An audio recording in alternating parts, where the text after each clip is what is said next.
Introduce yourself, sir, please. Ken Turian. Canal Turian, I quote by Ken. I took one question. You mentioned, Cafaro mentioned sustainable. That's the key word. Robert Zubrin, what is sustainable? Do you want the Earth population to be 100 billion? Do you expect CO2 to become 100 times more? You've got the key issue here is what is sustainable on a planet with limited resources, limited size. So that's the issue, not whether you're inhuman or human. And so my question is that the other one is CO2. It's great for plants. Why do we exhale CO2? Is it good for us to live in CO2? The whole idea is sustainability. Why don't you address that question? Yeah, the idea of sustainability is wrong.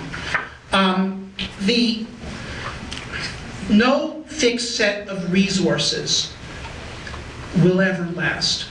Okay, if you fix the technology, if you fix the resource base, you will use it up. The need is for constantly creating new resources. Okay, now see, resources are determined by technology, by human ingenuity.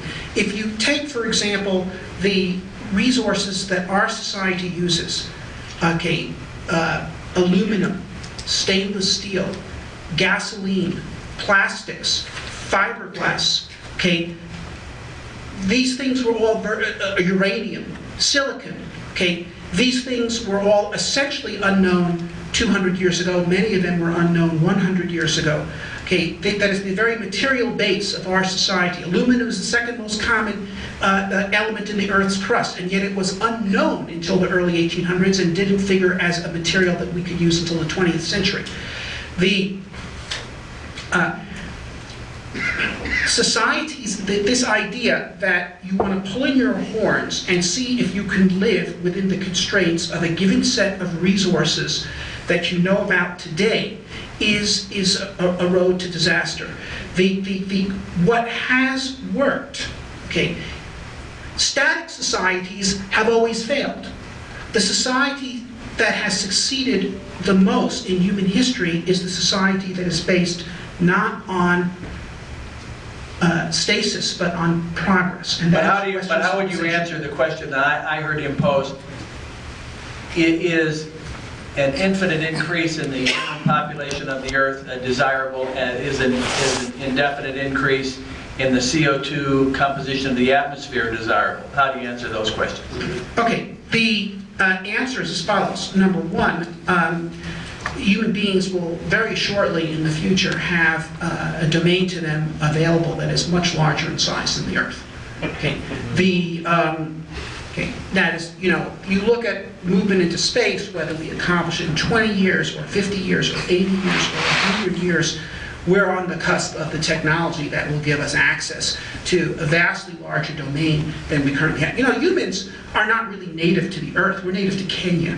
Okay, that's why we have these long, thin arms with no fur on them. We are tropical animals. Our natural habitat is the Kenyan Rift Valley, not Colorado.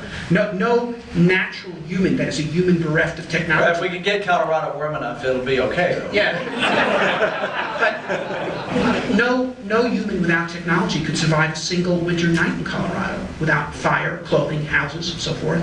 Okay, we have made ourselves a global species through our technological ingenuity, and we've vastly expanded our domain of activity. And if someone had been able to say, back in 40,000 years ago, let's stay in the Kenyan Rift Valley and let's not introduce these new technologies, you know, like language and weapons that can kill at a distance and all sorts of things that allow human beings to move out of Africa and challenge Ice Age Europe and Asia and become a global species, we'd probably be extinct today if we had tried to live sustainably within the Kenyan Rift Valley.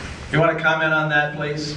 Phil? Yeah, I take sustainability a lot more seriously than that, but maybe there's some room for compromise here. I say, you give me a good, strong carbon tax until we find a way to get into space.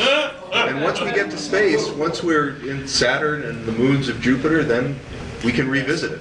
I mean, these are our children and grandchildren we're talking about. Do you want to bet their happiness and well-being on the idea that we'll be able to fly off to Uranus? I mean, I don't think so. Okay, that's a very interesting way of framing it, Dr. Cafaro, and let's just camp on that for a minute. When you say, do you want to bet our children's future on, and then fill in the blank what you're betting on, that sounds to me like what we hear called the precautionary principle, that there ought not be any innovation by humanity until all ill effects of that innovation can be ruled out, which seems paralyzing, and yet some will argue for it. How do you stand on the precautionary principle? Well, I mean, as you just defined it, it's extremely strong. I think in order to get the benefits of some innovation, you're going to have to ratchet that back a little bit.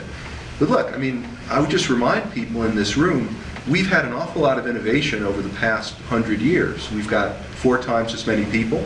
We have a global economy that's 25 times larger by some measures than it was 100 years ago.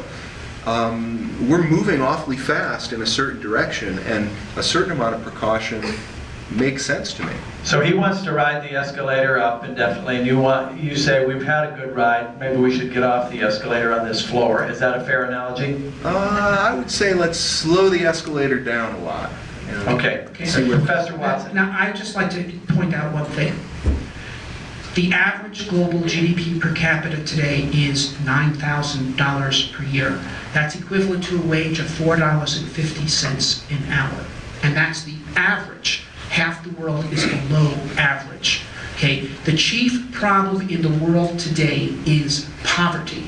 We've made a huge amount of progress in getting to this point, but it remains the case that the chief problem in the world today is poverty. Poverty kills. It kills through starvation, it kills through disease, it kills through ignorance, it kills through brutality, it kills in all kinds of horrible ways.